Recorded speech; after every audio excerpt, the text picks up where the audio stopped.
Okay. Okay, the meeting is now recording, so I will begin by taking the sedera for the Clydesdale Area Committee on Wednesday the 29th of October 2025. I can see that we have present Councillor Allison, Councillor Barker, Councillor Corbett, Councillor Gowland, and apologies from Councillor Hamilton. Do we have Councillor Horsham? No. We also have present Councillor Lambie, Councillor Lockhart, Councillor Logan, Councillor Marsh. Do we have Councillor McCallum? No. Also present Councillor McClyman, and I have apologies from Councillor Shearer. There are also a number of officers present today. I'll pass back to yourself, Chair. Thanks, Carol. So number one on the agenda is the declarations of interest. I know we have one from Councillor Marsh, that item 7. We've got one from Council and also item 7. We've kept the Bank United Football Club, so we'll also to leave the thanks, Julia. I've got a transparency statement to make for one of the community council, and I didn't need to see the need for me to leave the meeting. Same for me. And same for Richard. Anybody else got any declarations of interest? Okay, so we'll go to item 2, which is the minutes of the previous meeting, pages 3 to 6. Are they agreed? Agreed. Okay. Item 3 is the Education Scotland report, Hangmill Primary School, pages 7 to 12. And I'd like to invite Martina Henry, Quality Link Officer, Kirsty Neal, Lead Officer, and Kirstine McDonald to speak to the report. Thanks. Thank you, Chair, and good afternoon, councillors. My name is Martina Henry, and I'm the Quality Link Officer for Hangmill Primary School. I was in this position at the time of inspection. I'm joined this afternoon by the very proud head teacher, Kirsten McDonald, who has been actually head teacher at Hangmill for 7 years. And I'm also joined by Kirsten McNeil, one of my colleagues, who is now the current Quality Improvement Officer. The purpose of this report is to advise of the outcome of the inspection of Hangmill Primary School by Education Scotland inspectors. In June this year, Hangmill Primary was the focus of a short model inspection by His Majesty's inspectors, and paragraph 4.1 of the committee report takes us through the areas of the school that were evaluated using Scottish Education's National Quality Framework, How Good is Our School, 4th edition. Those areas were learning, teaching and assessment, and raising attainment and achievement. Hangmill Primary School is situated in the centre of Carluke and shares a campus with Victoria Park ASN provision.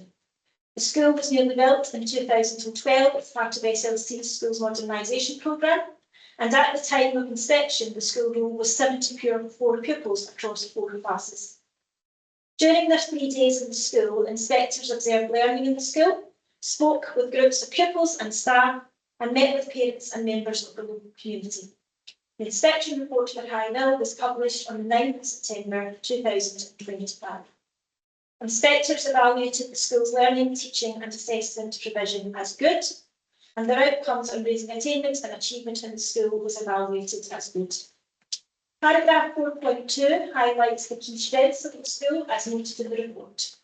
In summary, these are: the head teacher and acting principal teacher work well with an enthusiastic and motivated staff team. Together, they have created a very supportive and constructive learning environment. As a result, children feel valued and encouraged to do their best and aim high in their learning, attainments and achievements. Children use digital technology very effectively to enhance their learning. They develop a range of digital skills and apply these successfully across the curriculum. And the third area, staff have improved children's outcomes in numeracy. Teachers use assessment data effectively to identify any gaps in children's learning. Paragraph 4.3 references areas for improvement, which have been included in the school's improvement planning for this session. They are not anything new, but endorsement from inspectors. They are that teachers should develop further approaches to improve the quality of their feedback to children. This should help children understand better the next steps in their learning. Senior leaders and teachers should develop further their approaches to learning and teaching to ensure they provide appropriate challenge for all children across the curriculum. And as planned, senior leaders and staff should continue to raise attainment further in literacy. In particular, staff should continue to prioritise improving children's attainment in writing.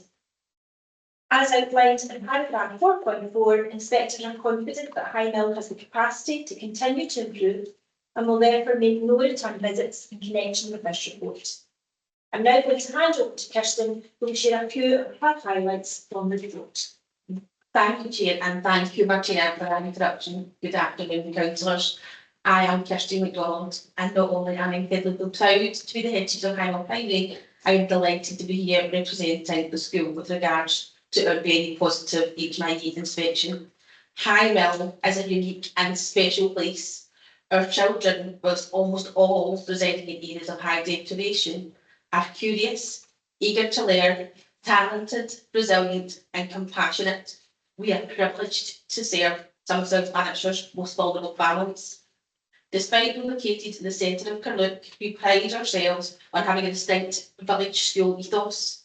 This means every child, every family and every member of our staff is known, valued and central to our community.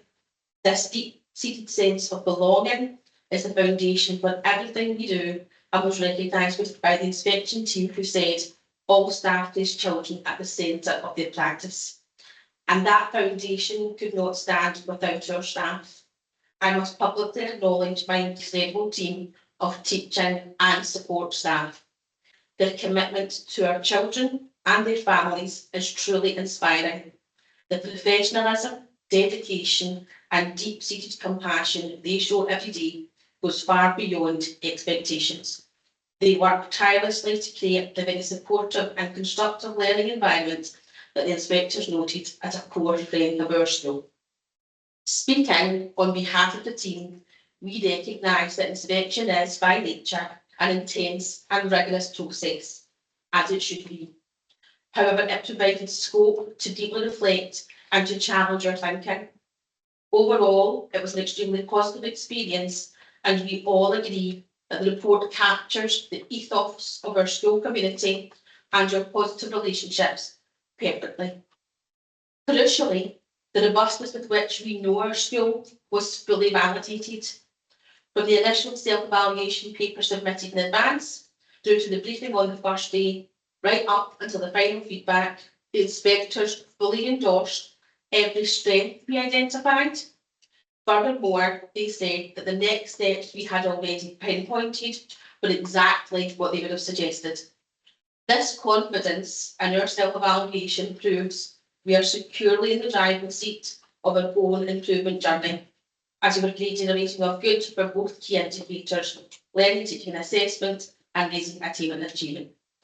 Given High Mill's context, relationships, safety, nurture and well-being are at the heart of school life. We are particularly proud that the report explicitly praises our positive and nurturing ethos as a core strength by saying the head teacher and staff have worked together effectively to create a positive and nurturing ethos. The ethos has helped them to develop a very strong sense of community and teamwork across the staff team. As a result, almost all children feel cared for and respected. This is powerfully supported by parental feedback, with 95% agreeing that staff treat their children fairly and with respect, and further evidenced by the fact that over 97% of parents strongly agree that their child feels safe in our school. As a school, we recognise learning and teaching as our core business, and we're pleased that learning, teaching and assessment framework within the school was cited as being beneficial for children by providing clear understanding of learning routines and structure through a consistent lesson structure. Inspectors observed that in all lessons, all teachers share the purpose of learning with children and share how they can be successful in their learning. HMIE agreed that the children are engaged, motivated and enthusiastic learners who show confidence, manners and display a willingness to contribute to discussions and share ideas. Teachers felt especially heartened that it was reported they planned learning at the correct level of challenge for most children, with this approach noted as being particularly successful in numeracy. Over time, we have broadened opportunities for pupils to feel successful, to achieve and to contribute. Staff were proud that HMI recognised strengths and wider achievements, including pupil leadership, All children experience progressive and well-planned outdoor learning through forest schools, and teachers enriching learning through the planned and embedded use of digital technologies across all classes. The inspectors noted that children apply digital skills successfully to extend their learning across the curriculum. This further endorses the national recognition the school has received for digital learning. Given the significant percentage of learners within the school who have additional support needs, it was with a deep sense of accomplishment that the inspection team recognised that due to effective analysis of data, targeted interventions and adaptations, that most children who receive additional support for their learning make good progress towards their individual targets for learning, and few are making very good progress. At High Mill, we place high value on partnerships, work, and are proud that the inspection team highlighted the collective approach to meeting the diverse needs of our children as highly effective. Inspectors highlighted that our staff team encourages children to aim high in their learning, attainment and achievement. We are raising their aspirations. These strengths confirm that our school values of being respectful, nurturing, ambitious, determined, helpful and inclusive are not just words on a wall, but are demonstrated well by children and staff every day. We are grateful that the inspection team was genuinely encouraging, supportive and alongside us throughout the visit, rather than acting as abstract scrutineers. They captured the true sense of High Mill, they captured our heart, and this makes a positive finding even more meaningful to us. The report has been a real boost for the school community, particularly given the school has been in a significant improvement journey over the last few years. A journey which has demanded effort and dedication. This improvement has not been driven by one person, but has had ownership from pupils, parents and staff at all levels. The collective commitment has been transformative. As any ambitious school knows, an inspection report is also a plan for the future. The main areas of improvement agreed by the inspectors are valuable endorsements of the next steps we had already identified as part of that continuous cycle of improvement. This session, we will continue to develop the quality of feedback provided to children so that they are even clearer and they have an even clearer understanding of their next steps in learning, and will further develop our approaches to learning and teaching to ensure we provide the most appropriate challenge for all children across the curriculum, including a continued focus on attainment and writing. The report confirms that the school has the capacity to continue to improve, and therefore Education Scotland will make no more business in connection with this inspection. This is a tremendous vote of confidence. I am confident that the continued commitment of an exceptional staff and the support of the authority, High Mill will continue to go from strength to strength, continuing to secure the best possible outcomes for all. Finally, I'd like to publicly thank our colleagues in the Curriculum and Quality Improvement Service, who empowered the senior leadership team to lead the school improvement that fits our context. A particular acknowledgement goes to Martina Hendry and to Anne Jessimer, who were not only a tremendous support strategically and pastoral prior to and during the inspection. Thank you, Chair, for the opportunity to share our inspection experience with elected members.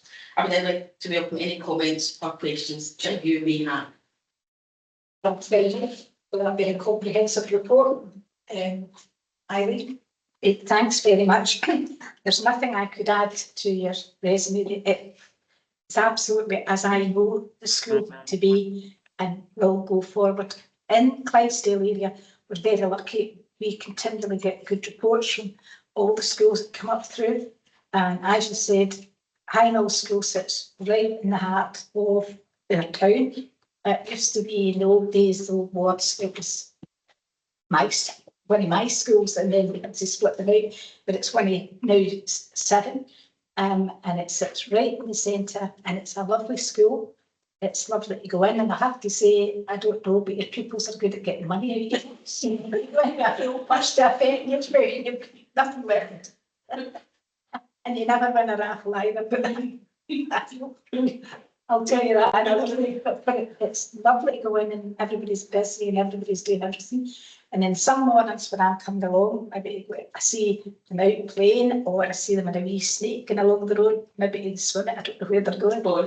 Always very happy, always very well mannered and walking along, and it's just a nice, good school with good staff, and I would like to take back how nice I find the staff and the whole place. I know you work with Victoria Park very well, and that's a great thing.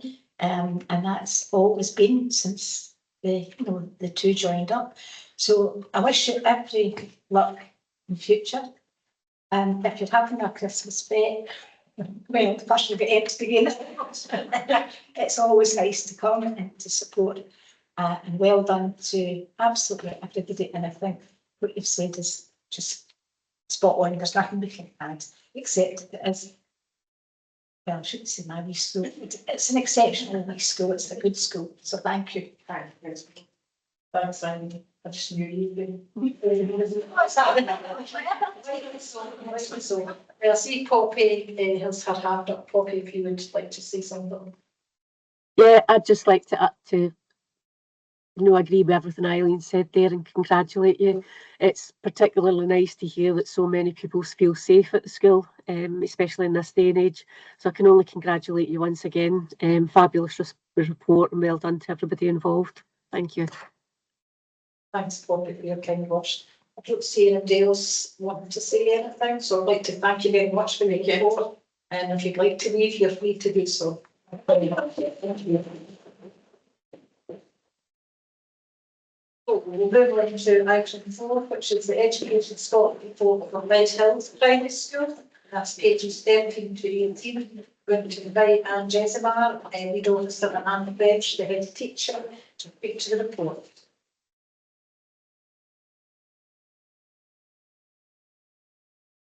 Thank you, Chair, and good afternoon, councillors. My name is Anne Jesimar, and I am the Quality Link Officer in the Curriculum and Quality Improvement Service for Bigger Learning Community, and I'm pleased to be here today to represent Clydesdale Primary with the very proud head teacher, Anne French. The purpose of this report is to advise the outcome of the inspection of Clydesdale Primary by Education Scotland inspectors. In the last week of April this year, Clydesdale Primary School was the focus of a full model of inspection by His Majesty's inspectors, and paragraph 4.1 of the committee report takes us through the areas of the school's work that were evaluated using Scottish Education's National Quality Framework. How good is our school for? Those areas were leadership of change, learning, teaching and assessment, ensuring wellbeing, inclusion and quality, and raising attainment and achievement. Lead Hills Primary School serves the village of Lead Hills and cross-border village of Warnock Head through placing requests. The head teacher, Anne, has been head teacher in the school since 2012. And at the time of the inspection, the school roll was 17 pupils in a multi-composite class. At the time of inspection, there were no primary 1s and no primary 3s. During their week in the school, inspectors observed learning. They spoke with groups of pupils and staff and met with parents and members of the local community. The inspection report for Lead Hills Primary School was published on the 26th of August this year. The school's self-evaluation of the quality of its work was cautious, evaluating each of the 4 quality indicators as good, confident that they were strong goods. With their extensive experience of the national perspective, inspectors concluded that in each of the quality indicators, leadership of change, learning, teaching and assessment, ensuring wellbeing, inclusion and equality, and raising attainment and achievement, the quality of Lead Hills provision and outcomes were very good. And this is summarised in paragraph 4.4 of the report. Paragraph 4.2 highlights the key strengths of the school, as noted in the report, and in summary, these are the high regard in which the head teacher is held by the school community. Her calm, considered leadership creates an inclusive culture where children, parents and staff feel listened to and fully involved in the life of the school. The children, they are articulate, kind and compassionate. They're happy at school and they participate fully in the life of the school and their local community. The teachers' planning of learning experiences. Their skilled approaches encourage children to be creative, curious, and lead their learning. And this leads to the children being highly motivated, engaged in the learning, and experiencing success. The highly effective approaches by staff to checking children's progress as they move through the school. This is helping to ensure that all children experience learning that's set at the right level. And children's high levels of attainment in literacy and numeracy. These high levels of attainment are maintained and improved. Paragraph 4.3 references areas for improvement, which have been included in the school's improvement planning for this session. They're not anything new, but endorsement from inspectors to continue to engage in professional learning and work across the learning community to support continuous improvement, and to continue to work together to maintain high quality learning and teaching. As outlined in paragraph 4.5, inspectors are confident that Leadhouse has the capacity to continue to improve and will therefore make no return visits in connection with this report. I'm now going to hand over to Anne, who will share a few of her highlights from the report. Thank you, Anne, and good afternoon, everyone. Thank you very much for the opportunity, for inviting me along and giving me the opportunity to share some of our highlights from our recent Education Scotland inspection. As Anne said, I am a very incredibly proud head teacher of Leadhouse Primary. For a small school, a rural school like ours, the work of our school is such a vital and significant part of the community. Making staff and pupils feel empowered, included and valued is key to our everyday core business. The report highlights that we do this very well. We promote effective leadership at all levels, leading to a positive culture throughout our school community, and this contributes to our success. We were delighted that the lead inspector got us and our vision to put learners and learning at the heart of our communities. There is a saying that says it takes a village to raise a child, and that's what we do. And it was a very proud moment to have this recognised. Throughout the report, it recognises the efforts of our children, both as responsible citizens, confident individuals, as well as successful learners. It recognises and acknowledges that our children form respectful relationships with their peers and with staff. And it also recognises the polite and friendly way that they go about their daily tasks in the school. During the inspection, children spoke confidently about our school values, as well as their learning, bringing our vision and values to life and giving them a true sense of belonging. As you can imagine, I'm very proud of all our children. One of our main aims is to provide a safe, inspiring and inclusive environment where every child is known and valued and supported. And as a team, we were delighted that this was reflected strongly within the report. Our pupils may be small in number, but they're certainly big in personality, in the way that they care for each other, include one another, and are fiercely proud of their school and community, which came across strongly throughout the HMI report. It was noted that children, as well as staff, demonstrate a strong understanding of their own well-being, and that staff demonstrate careful consideration of the range of factors which may impact an individual's well-being and progress.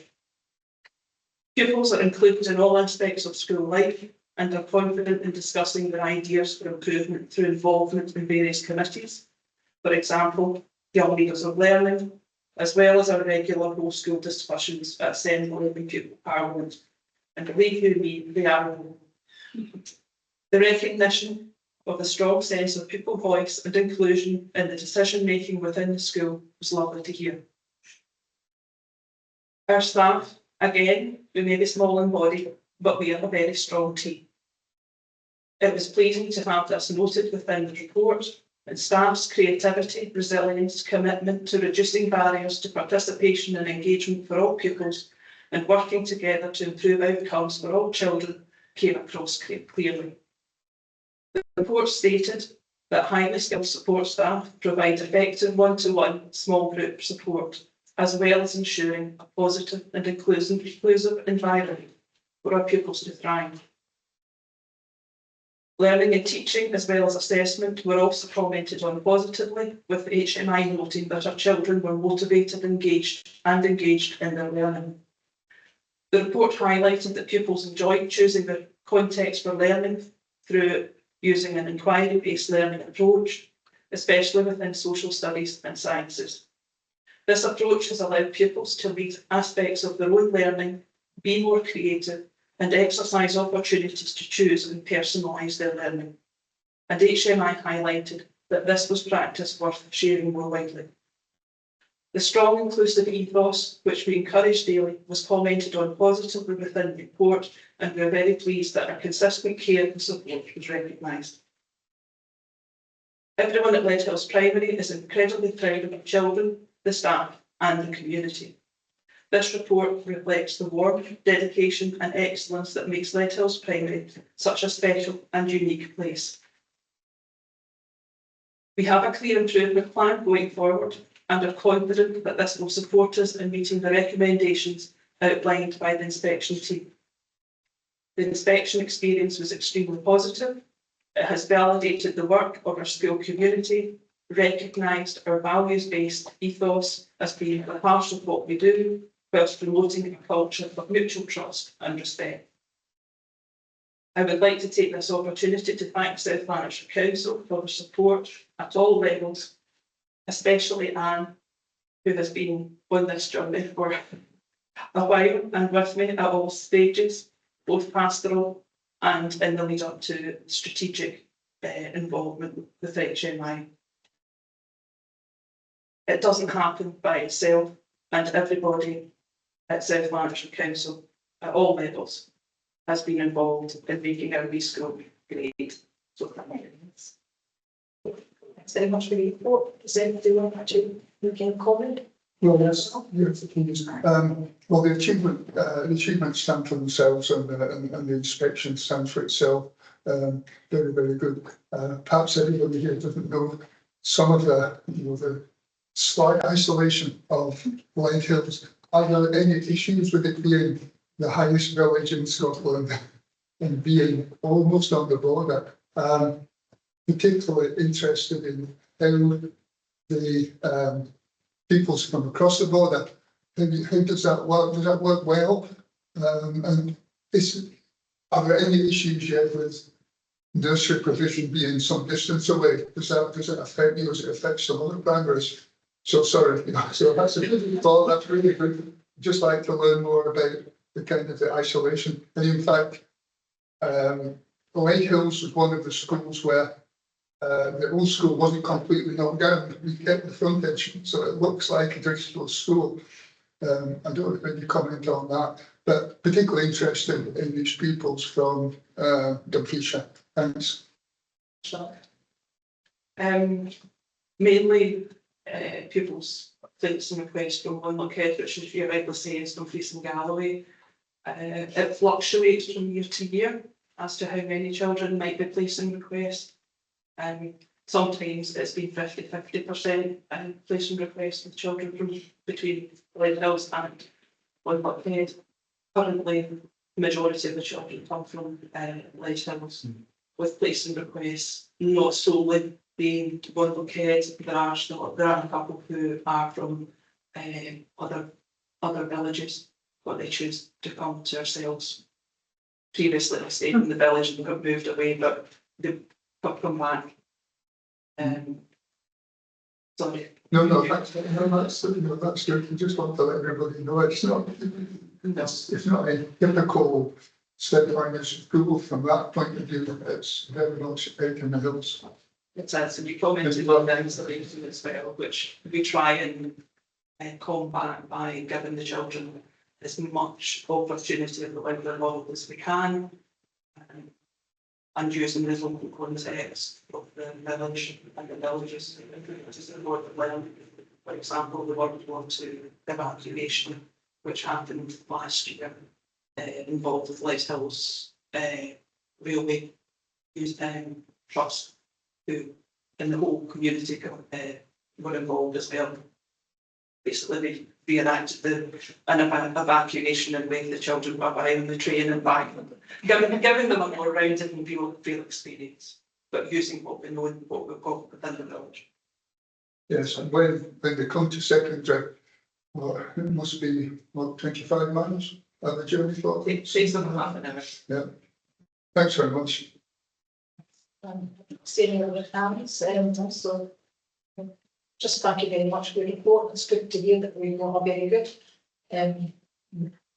There's always improvement, isn't there? So I'm sure you'll do what you need to do. Thanks very much for your time today. And if you want to leave, you're welcome to do so. Thanks very much. Thank you very much.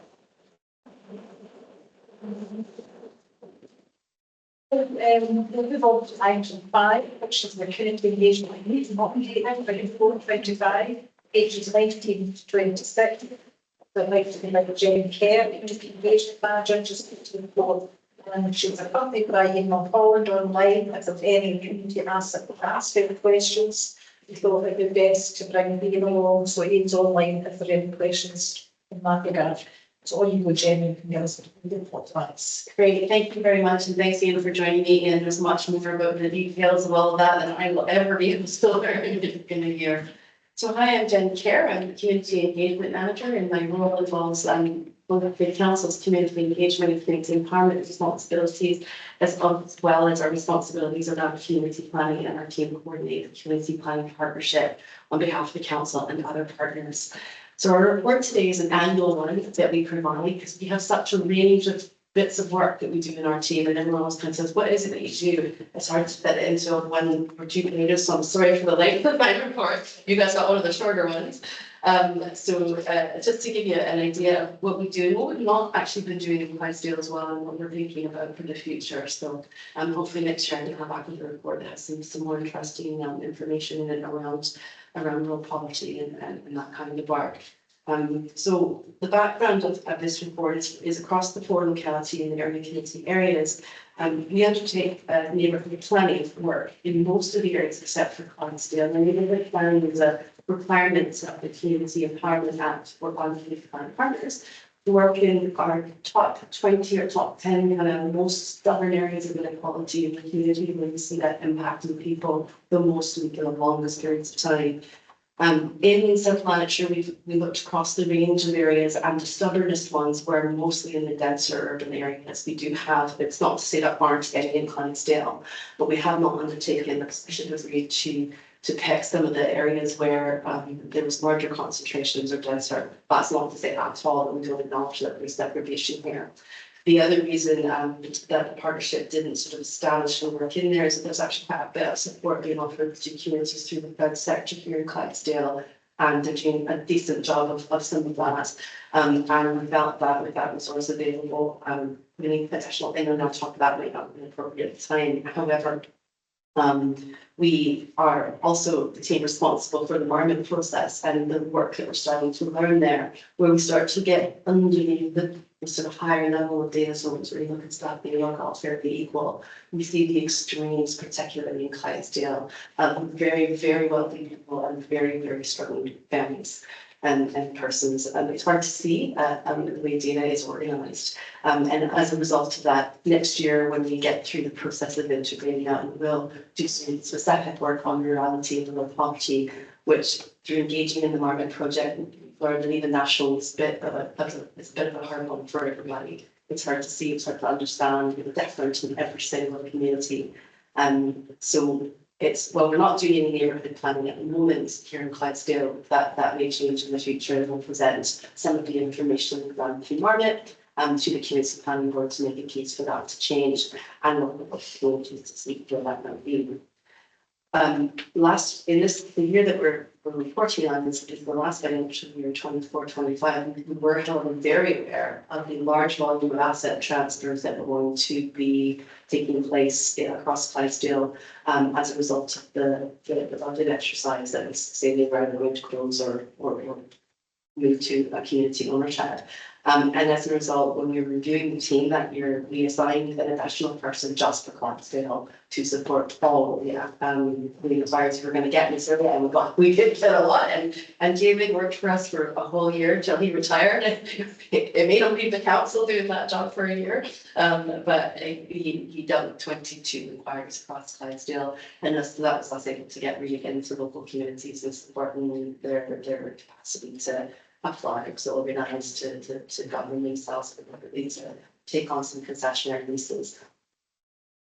So the wider team do continue to support and respond to community engagement type questions and development type questions, but you also have some very organised student-able organisations across Clydesdale who kind of receive some of the support nationally through Baseline as well, through their able bodies. So got some good development trusts, the community council operating in your new area. So we aren't that needed in terms of like urgency stuff on a regular basis. However, when we start to look into some of the more poverty related stuff, that's where our abilities of what we can offer Clydesdale as residents will improve. Section 5 of the report outlines the Can Do Community Challenge. You may remember me coming last year or the year before even with this when this fund was open. So this fund is available to all areas that didn't have neighbourhood planning areas, and we do participate our team in the neighbourhood planning areas. So this fund councils, I think it's 22-23 budget year, said that to also provide £200,000 across their manager for areas of non-deprivation. And Clydesdale did quite well under that fund. I think it's close to £70,000 of applications there across the £200,000 fund. So in terms of its share of our investment in community activities, you see the list outlined there.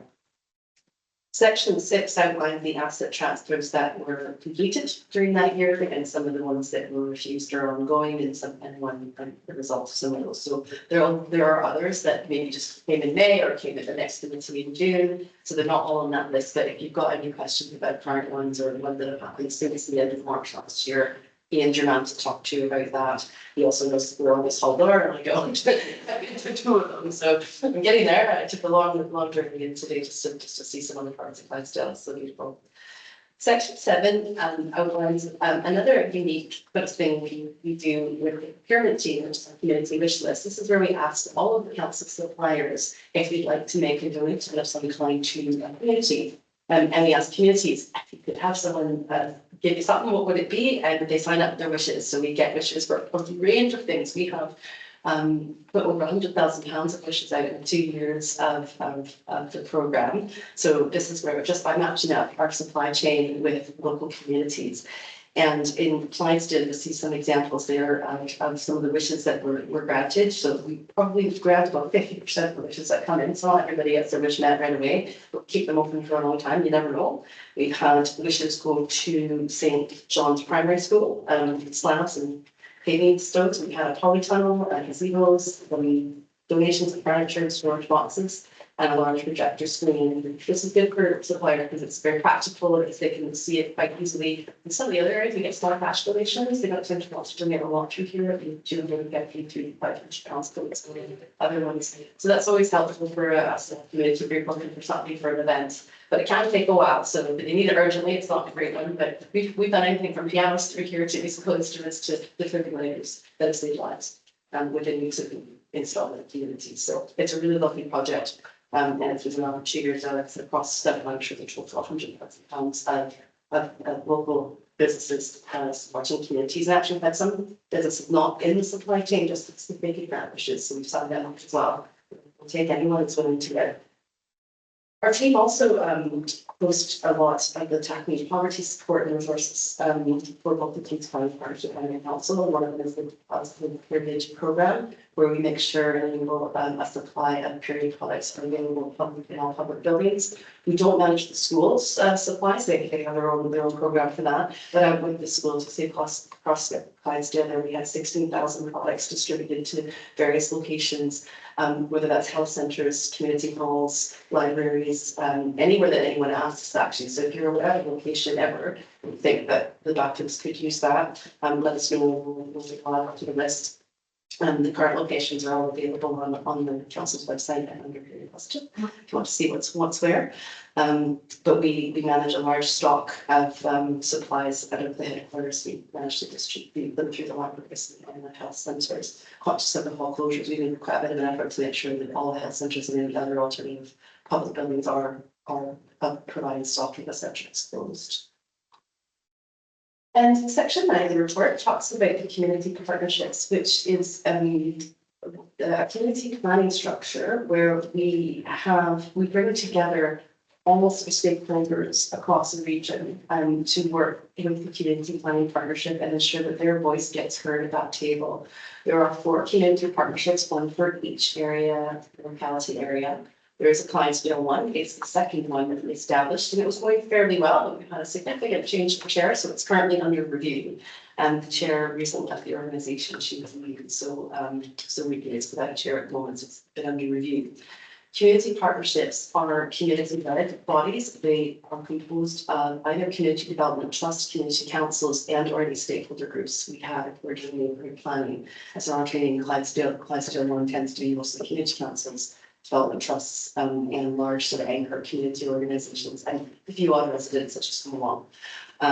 The issues that they talk about there need to be regional ones, because Clydesdale is such a large region. In review of this partnership, it feels that we'd like to have sort of more localised community conversation type models, and then bring those back into the wider group. The chair has a seat on the community planning partnership board, and they are all supported by a development officer that's funded by community planning partners. So it's not a council posting for development, they work on behalf of some company. However, it doesn't change the fact that they have a community council badge on at times, and they also get the council and the council this, the council that, but what they do is they can make links into their services, South Border, transport. We actually did some really great work in this partnership with Strathclyde Transport, connecting a train and a bus service to arrive and depart at a time that was mutually beneficial. And that seems like that's just common sense, but that happens up and down the country where the bus comes 5 minutes after the train leaves and everyone's got to wait an hour. So there is a role for these types of groups to raise issues that affect people and can make a difference in those communities. So we offered last time to facilitate minutes and or an introduction between this committee and that group. If you'd like to kind of get to know a bit more about them or learn a bit more about what they're talking about. All of them across the board did some self-assessment this year, had their plan and the areas they'd like to develop. So they all have got their own identity now, and their chairs are getting a community planning email address so that they're not having to write out as a volunteer, as an individual, because they are all volunteers that participate in these boards. We're recognising that each area is a little bit different, so they don't have to operate exactly the same. So that one reminds them of Clydesdale, like us, smaller community conversations in their areas that they then bring back to share with the partnership. The working with young people has been a theme across our partnership with how we engage them and stuff that probably seems a little bit boring to them, but at the same time is important. We involve young people a lot through our Community Planning Partnership. It's a big part of our work that we're developing. We particularly involved on climate issues. We've got some youth climate development program. They just did a big presentation to all the members of the board just last week, actually, to challenge us as to what have we done for them. And I have to say some of they all come from a range of schools. The young people are impressive, and they don't let us get away without asking questions effectively. It's quite lovely to see. So we'd like to engage them more in partnerships like this, where we're much more aware of youth needs in the area and engage with partners that work with young people to see how we can do that again in the space that they're in. So we'll have to ask them to trace them onto the meeting in the evening. We'll do a bit more information about the data and the evidence, and the environment work will help us understand that a little bit better. But data could tell us so much, and I think the understanding of life and experience with people in their real life needs to be improved. I think one thing about the community partnerships, by the nature of the leaders and the activists that are involved in them, which we value very, very much, they maybe don't experience some of the deprivation that other people do, and maybe that's not coming into the partnership enough as an issue to be raised. So we're hoping that the information that comes from Ireland will help others explore that for other people, that maybe these voices don't get represented as much in any kind of formal structure, which we know is an issue for community engagement and development anyways. So hoping that these structures, people who can and are able to articulate that, are comfortable sitting at a board of chief officers and senior directors, will then be able to speak on behalf of other people who really aren't as confident to do that. They will start to develop their action plans this year, what they like to tackle, so that we show more information specifically on the types of work they're having, and that we can show which services and organizations, like public services and other third sector services, we're connecting them up to. Volunteering and recognizing their role as volunteers is also been very important to all of the partnership spaces in self-selection, self-assessment. So we'll be doing a lot of work to put a very first volunteering policy into the community learning partnership, supporting things like costs for traveling to get to the communities, having an email address that isn't your private one, you can seek feedback from others without having to get out your phone logs. So particularly unique to Clydesdale, though, and what they've been talking about in theirs is just kind of reviewing their terms of reference to restructure and reorganize into a sort of more regional type of a partnership. Looking at what it is they'd like to learn and the needs of some of their members. Some of their members have more development work than others. They've been looking at the local Police Scotland report and talking amongst themselves as to what that means for their area. And again, it's the first time they probably receive a report like that as community members. Maybe a community council would receive a bit of information about their own area, but having a some wider understanding has been really quite interesting for some of the partnerships that say, well, oh, actually that will affect us. Their budgets do affect us, so they get a bit more of a strategic overview, which is a bit different from a community council, which is very much more localized to local issues. They've also been doing a lot of talking with the Scottish Fire and Rescue about wildfire and water safety. Again, very probably relevant to more the wildfire issue with the water safety for some of the other communities. But again, just we know we've done this with the fire service to come out to action. People are really trying to help, what can we do to help? And also to look at the changes to the protecting vulnerable group schemes, which will affect all of the organizations that they work for, and the volunteering locally, which we know in local communities is either very large or very dependent on a few people. So something like that can really make a difference. And then looking at assessing what it is that they'd like to learn, what skills they'd like to learn, volunteering was one of them. A little bit more about how to read some of the committee papers for like a community plan partnership. We try not to make them too formal, a bit less community plan, but there's still a large volume of reading for a volunteer to wade their way through. So we're trying to find ways to make that a little bit more digestible for them. And as though we're needing to learn a little bit more community speak to be involved strategically like that. Kind of building their skills and capacity to know what they need to read and what they can ask for others to digest for them.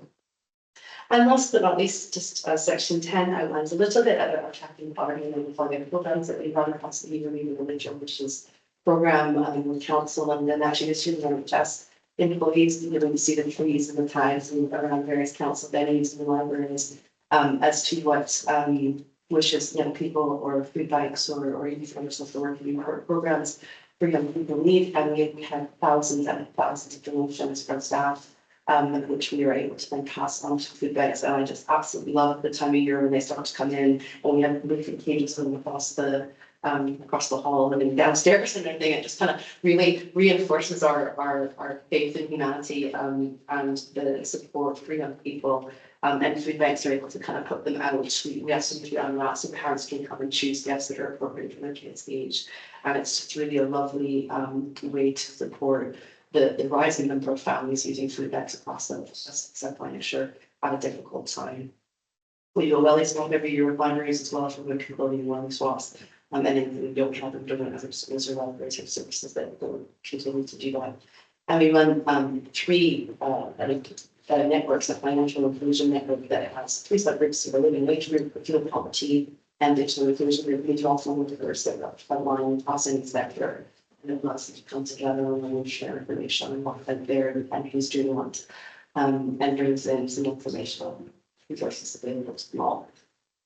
And we also publish the coordinate. The money is not the only problem booklet that is available on behalf of all partners. And it just talks about other types of ways you can give support for mental well-being, housing, cardiac habits, for community safety came up as a regular issue in some of our, all of our partnerships actually. So partners came together and did a similar thing on a community safety leaflet that could report like to you that it's anonymous, that it's okay. You need to report things. And so we just launched that just 6 months ago, but they worked on it last year to bring it together. Just what it's basically is having the phone number, who you call if you see antisocial behavior, who do you get in, you have to be here in the community anonymously, helps us understand a little bit more of what people are experiencing as their perception of safety when they're doing it. So that's it from us from last year. It was a very busy year. We're equally as busy this year with the market addiction, and I hope next year when we come, we can give a little bit more information on what we found and the rurality aspect of market that we are slowly plowing our way through various amounts of data. And like I said, data says 1 or 2 things, and probably your mom's expertise would help us understand what that's saying a little bit more. So thanks for taking the questions, and any questions on asset transfer, I'm happy to answer you. Thanks very much, James, for that very full report. I'm ready to get on to Jen and the agenda, so I don't have any questions, but yes, I mean, if you want to. Okay. In the part about rurality, we were just discussing that, Richard and I, 45 years been a councillor, and that has come up. It was the old Strathclyde region, and then transferred over. So you hit the nail on the head. It's very, very easy to see this huge number and get the statistics and the data of high depth there. But, and I know this is an absolute fact, because I had to deal with people knowing my work, actually probably I should have, adults maybe not there. And we will have people who maybe work in Edinburgh and high positions and will be big house, you know, people that I had to deal with was because they went back to where I live because they got older and needed to become a neighbour. So these two people sit in jail, basically. But statistics were proving that was one of the highest rated areas for non-deprivation in Scotland. Never mind, you know, right? And that's a long time. But that's been going on for 5 years, and it's and no matter what you say, and in one way I understand that it's easy to say, well, we need to put money there, which is probably that's right. But it's how do you get? So I'm glad that you're touching into that. Yeah, we're starting to see it a little bit more because we're looking at data more than just an intermediate, so SIMD, we're looking at it a whole bunch of different ways. And some of the data we've looked at for Lorna and assessed for us is economic data. So for example, this area has incredible wealth. I mean, like all of Scotland, incredible wealth living in it and deprivation. And we also have across the Lanarkshire North Village area, if we can break it down yet, we have the highest number of executive directors and the highest number of unskilled low-paid labour, and our child poverty issue looks like in-work child poverty. We have a lot of families that are really struggling and continue to struggle even as the cost of living eases a little bit. We have a lot of families struggling still, and most of those families are in work. So they're either earning low wages, and when you're in a rural environment, there's not as much opportunity for work unless you can travel, if you can afford to travel. And there's additional expense and costly for people that for traveling as well, which is why transport is a big deal for the partnership. But then got that now for our working population with all these young people as well, and we're not hearing enough about where they want to go, and sometimes they either have to leave or they have to find ways to be able to commute from more rural communities. Hence the train matching the buses and things. All that stuff is important. And I guess it's really hard to show that though, and then gather the resources to go into it. And also the living cheek by cheek, and they live cheek by cheek, but sometimes don't socialize or don't socially interact in the way that you know. And I remember during the pandemic, people saying to me, volunteers saying, I've lived in that street for years and I've never knocked on every door on it. I've only done it now when we were helping or getting things. I didn't know so was struggling, or was that elderly, or that their family really needed financial support with food. Because during the pandemic, there was lots more people doing it and every door was getting knocked, and that's not the case before. We need to see people asked for help, or saying, "That's the numbers for help," that's crazy. Because of the stigma attached to it, and like somewhere else, and that's and indeed in East Kilbride, we often see it's one of the few food banks that doesn't require referral. We'll often see people going there from other areas because they don't want to ask in their own neighbourhood. So there's a lot to learn from it. It won't tell us the answers, but what we can learn, we think we're going to need a lot of help to interpret as well. But it's definitely an area we want to look at. We can't do it this year currently. We may not even just do it next year, but it's on the list to review the areas that we're working in and how much is doing that. It doesn't necessarily mean our team needs to go do that, because there's a lot of good third sector support out there, and maybe just making them more aware of this and looking at their resources to support together might be a way forward, so we're not having to duplicate or create anything new. And again, in rural communities, the networks that are there are the ones that are going to do the most support it, rather than create a policy or strategy program. Okay, thank you very much, Jim. Actually, pretty mind. Richard, you have a question on board? Well, it's pretty much a dark lady question, I suspect, but I actually a bit more detail on the definition of box products. I mean, you've got 3 lines here: emergency provision, bulk supply, and reusable products. Yeah. It's almost meaningless. They are different forms of period products, and there are I can't believe 5 pallets arrived yesterday. I was down with the it's all of this. There's pants that are recyclable and you can wash them over and over again, so you don't have to throw them out. There are just normal pads, and then there's tampons, and everyone has a preference. So we try to make sure there's a range available, and also they're costly, which is why they're free. And then the pads, so that the young people tend to prefer the pads because they can wash them and reuse them and always have them with them. There's not as much stigma of having to carry around additional stuff with you all the time. And how do you get on that list? I mean, how do you assess who is deserving of it? There's no assessment, it's open to anyone. So any public venue, you can go in, no stigma, just help yourself. So if you ever need and aren't expecting, you can just go into a library and you'll be able to access that there, or community centre or schools doing it as well. These things available like food banks. Yes, so yeah, absolutely. We have regular groups that we work with, like Great Crisis Centre, anywhere we're willing to be. But we put them in men's toilets as well, actually, because sometimes they're taking them home for women as well. So we maybe don't put as much in the men's toilets because they do go off the shelf quite a year. So we need to keep on top of the stock, and we use green products that have no toxic chemicals or anything in them, so they can all be composted in bins as well. So, but yeah, no, there's 5 pallets and stuff yesterday. I was like, my goodness, we're going to put all this. It's a lot.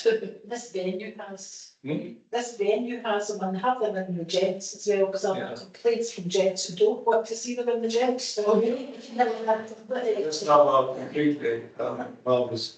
Well, we live in ways completely impossible to provide things that they actually are. We've got to call the rat catcher. A rodent exterminator is really a rat catcher. You can't call it. That's fine. We don't want to say that. But yeah, no, it's just products for periods, and then sometimes bring them over to dollars at once. Thanks very much, Richard, for your answer, Jane. Is anybody? Sorry, Doug, have you got another question? And you can go on. Well, yes. So the main thing is just to thank the team. I mean, it has, for this council term, it's been extremely difficult, and really you've helped so much. I mean, what really happened, although with the leisure trust, an independent leisure trust, with their difficulties, closures, I mean, across the whole of Clydesdale, but particularly Clydesdale East Ward.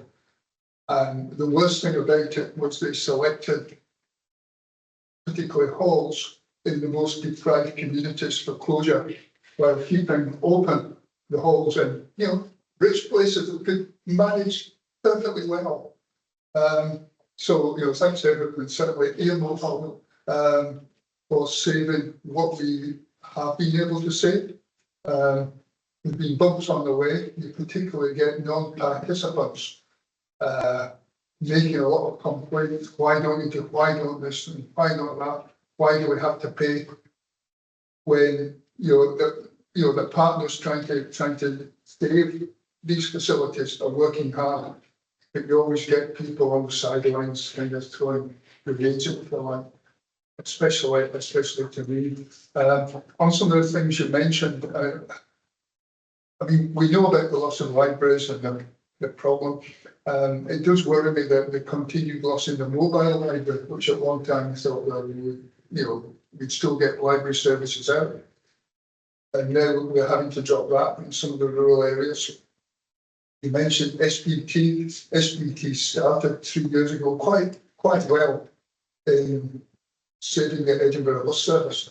As far as that, I mean, a lot of people won't give them credit for anything, but that was saved, and I don't think it would have been saved without SBT. But saying again, their problems have surfaced, and a particular issue is on bus services. There are 100 years of bus services in the rural areas between villages. Buses have stopped, say at a hamlet or a farm, obviously where it's safe or anything, and the SPT has decided they will not do that. I mean, they call it hail and ride, which makes you think, oh, it's a taxi. But I mean, it's not. It's been going on for 100 years without problems and office safety. But we cannot stop anywhere but formal bus stops, which are usually in the villages. So it makes it less and less viable. And I have to say, bus usage hasn't even recovered. Sorry, bus usage in the rural areas haven't recovered from pre-COVID. I mean, they weren't brilliant before then, but they were, improving. Anything we can do to get SPT to understand they've got their financial problems, but to make things worse with this sort of walk, or it might not be safe. I mean, you can imagine, that won't be a safe place to stop a bus. But the alternative is people walking like 4 miles in the dark on narrow country roads with idiot cab drivers, which is, what risk assessment do they do? What do you think? I mean, where is the main cause of deprivation, if you like, indices in the rural area? I mean, just meant to be hidden, because in a rural village you'll get people with no money living right next to people with lots of money, and it hides it. And I mean, I've always said to me for a long time, oh, there's no deprivation in the rural area. I mean, everybody's got 2 Range Rovers. But I mean, is it loss of industry, which most of the industry was lost 30 years ago?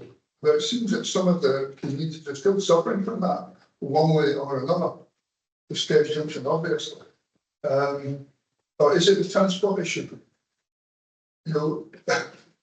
If you have a car, you complain about the price of petrol. But if you haven't got a car, what do you complain about then? So thanks for that.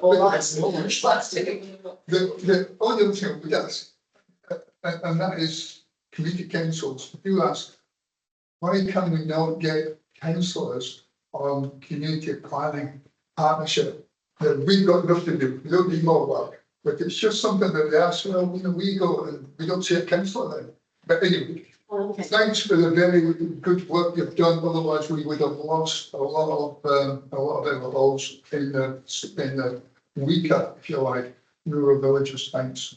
No problem. And I'll say that just to remind David Reid was the officer for the year, and then Ian's picked up what wasn't picked up or what's going to then transferred to ownership. So it was a very intense year. Like I said, David decided to retire at the end of it. So, but knowing that he helped a lot, he really enjoyed getting out and getting to see and help people. But yeah, we knew that there would be a lot here and a lot of needs. So I'm pleased that he got as many over the line as he did with communities. There was a few that weren't successful, but and for them, it might have been the right decision. It just wasn't viable either. So no, that's fine. Thank you. I'll note that for the team.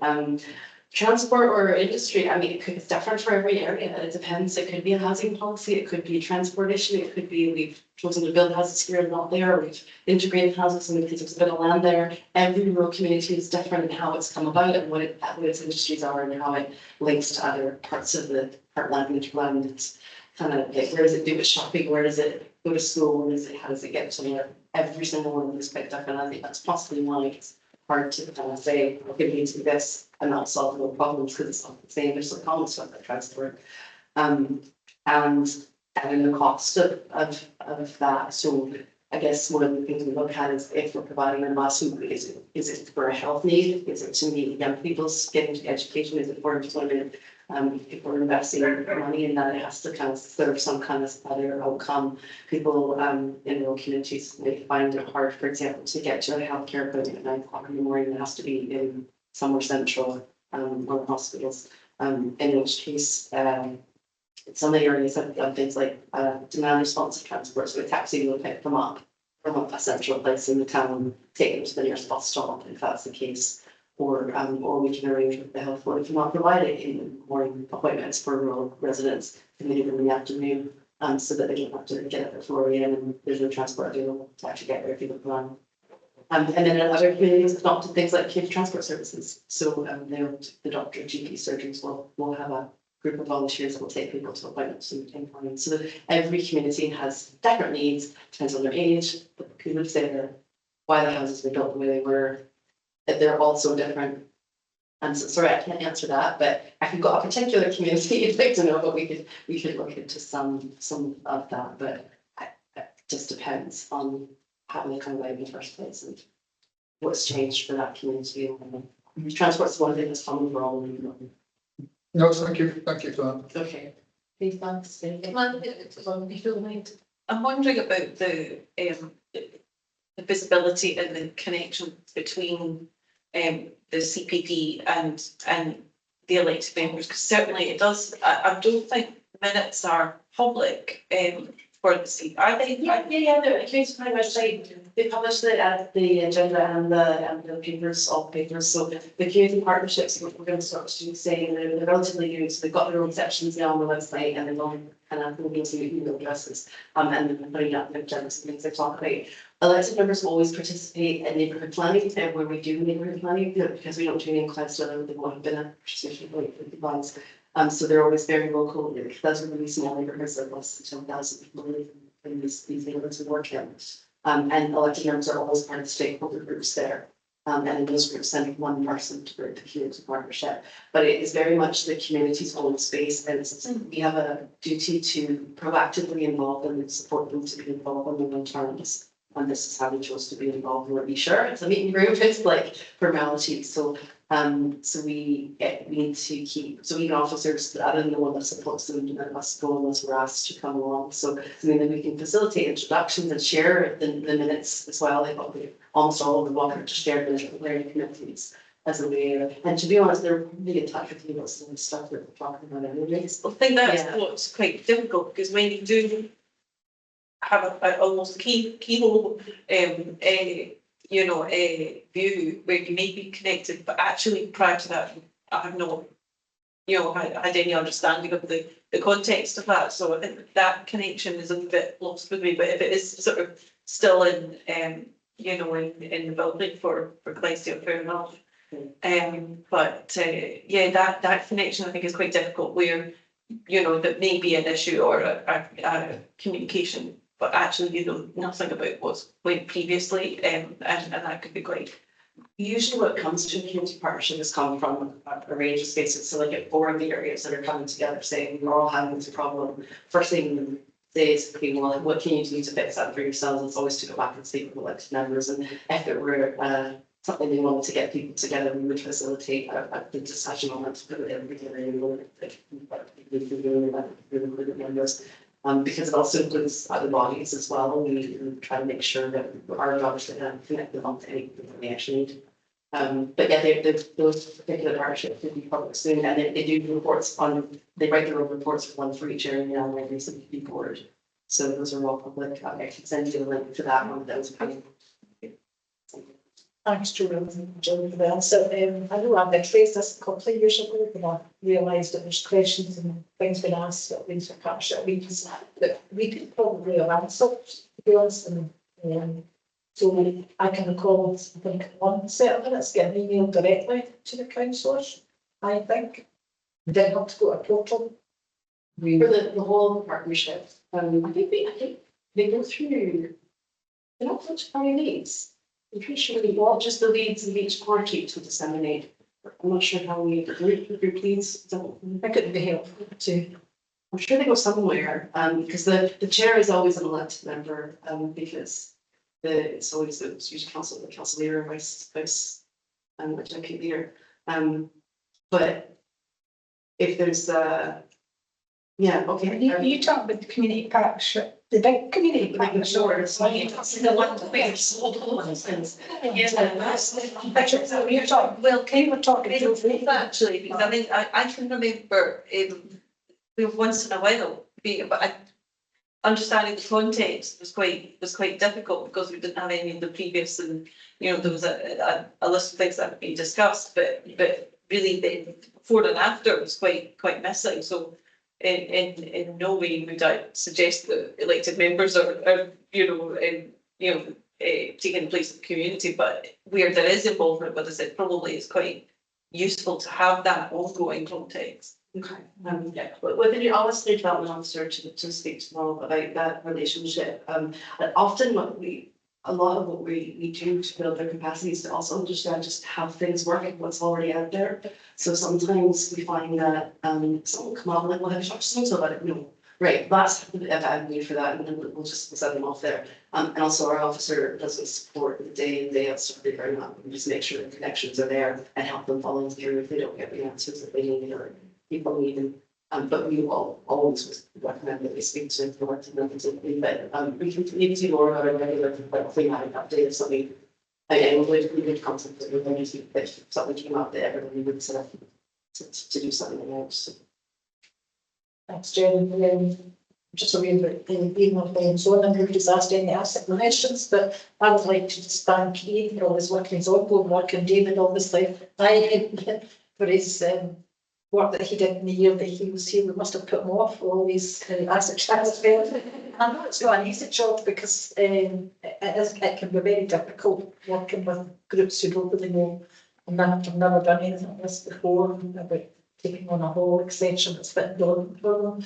But Ian has been exceptionally helpful to the groups, and I appreciate that help.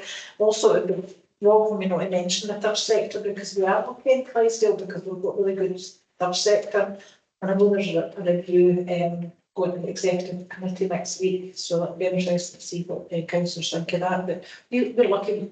We've all got a different third sector. I mean, in Clydesdale Area, healthy values are very much involved in the poverty issues within the community, and CCI, and there'll be other things that you'll mention, but I do think the first sector do really well in Clydesdale Area.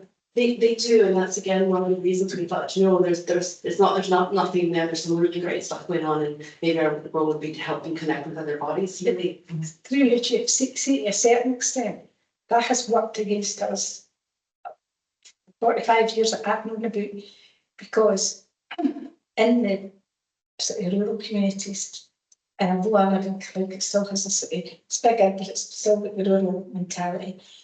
So no, people are no, so you would be running a gallery. I'm just using that as an example of the animals or anything. And the money and the stuff that we put into to fundraise, put your own money, wrap, whatever.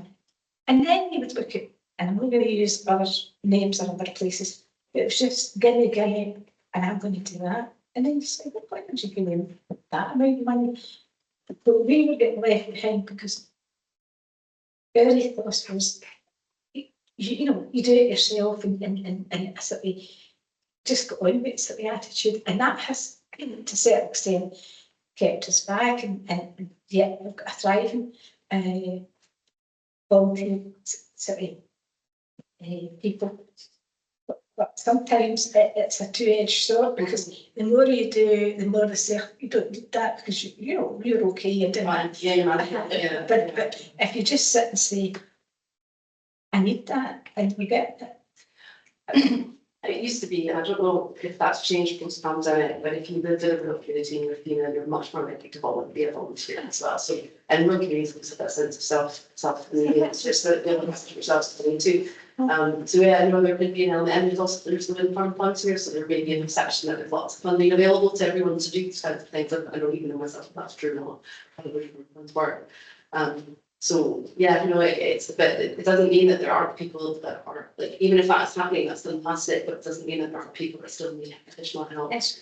Yeah, and it may not be the fact of the volunteering activity we're focusing on, so that's what we want to get to.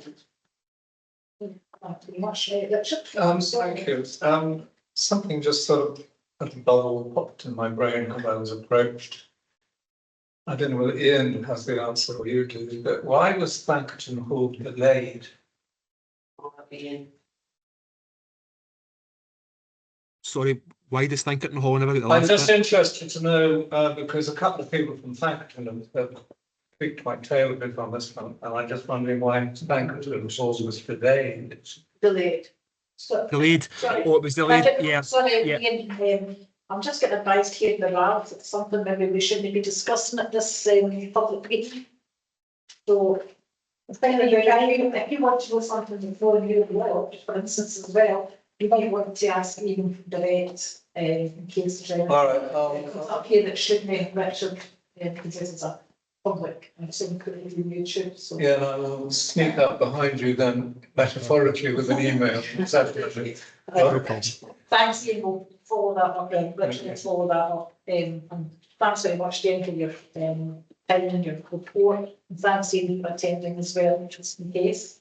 So if you'd like to leave, thank you very much, and thank you. Back to my place.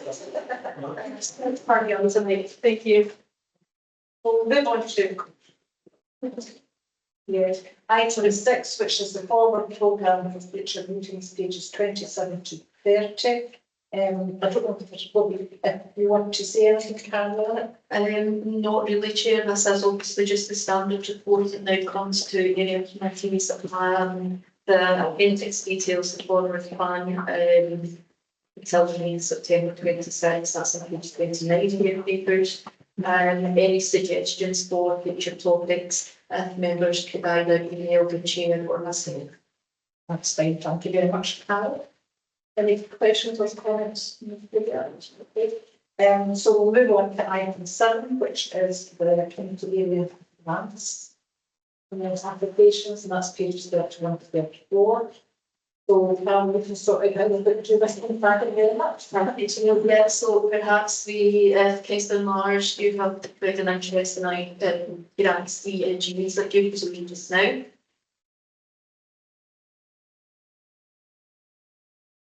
I don't know if you want to do that individually, Chair, but I want to just take them one and vote. C and G. Yeah, so C is the Royal Borough Community Council, we're asking for 1,000. The recommendation is the normal 60% we do, which is £600. Is that your agreement for that one? That's fine, agreed. Yeah, and it was G, which is Ketfield United Football Club. They asked for £500, and we're recommending 300 because that's a maximum for a football club. Is that an agreement? Yeah, okay, so we can get Julia back in, and then we can get through the sorry. I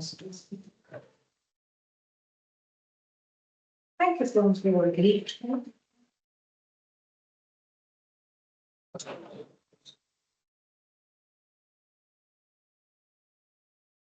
So that's Julia back, so we shall continue and we'll look back to the start here, application A, which is Douglas Universal Connection Labour Group. They've asked for entrance fees of £210, and we agreed to 210 because the maximum for entering entrance fees should be 100, so that falls below that, so 210, is that agreed by everybody? Yeah, okay. B is Lanark Agricultural Discussion Society. They're looking for an outing, the cost is 600, we're recommending the normal 300, which is the standard for outings. Is that agreed? Okay. D is Friends of Gowan Park, equipment. They've asked for 1,000. We're recommending the 60%, which is 600. Is that agreed? Agreed, yeah. And then we have Coburn Bowling Club. They've asked for £500 for materials, administration and publicity. We're recommending 300, which is the maximum for sporting organisations. So is that agreed? Agreed? Yeah. And then we have finally F, which is the 4th breast cancer support group, and they're looking for an outing. £350, which is the standard for outing and entrance fees. Is that agreed? Yep, agreed. We've done People United, so that's us completed them all. We have a remaining balance of 17,079, so if you want to speak to groups and ask them to get their requests, then that would be helpful. I have no urgent business, so that's the conclusion of the meeting. I'd like to thank you all for attending. I'll declare the meeting closed, but just remind you that we do have a members awareness session which is about to start with Jonathan. He's going to come and give us a presentation.